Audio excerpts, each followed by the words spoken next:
এক গরিব দুধ বিক্রেতা তার দুধ থেকে দই, ছানা, মাখন এসব বানিয়ে বিক্রি করত।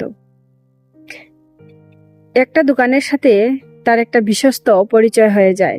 সে ওই দোকান থেকেই তার প্রয়োজনীয় সামগ্রী কিনে আনতো, আর তার বিনিময়ে সেও তার ঘি, মাখন এসব তার দোকানে দিয়ে আসতো।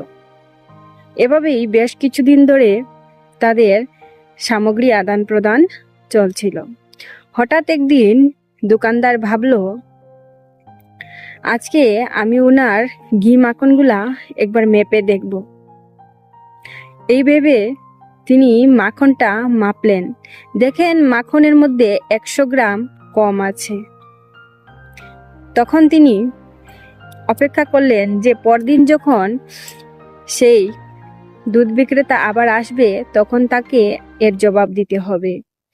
এই ভেবে পরদিন সকালে যখন দুধ বিক্রেতা আবার তার দোকানে আসলো তখন সে রেগে বলল, তোমার দুধ, মাখন আমি এসব আর কোনো কিছুই নেব না, কারণ তুমি মানুষ ঠকাও।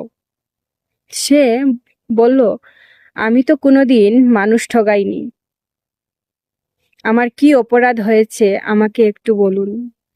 তখন দোকানদার বলল, আমি এতদিন ধরে তোমার ঘি, মাখন এসব না মেপেই নিয়েছি, তোমার সাথে আমার বিশ্বাস আছে বলে, কিন্তু আজ মেপে দেখলাম আমি 1 কেজি ওজনে 100 গ্রাম কম আছে।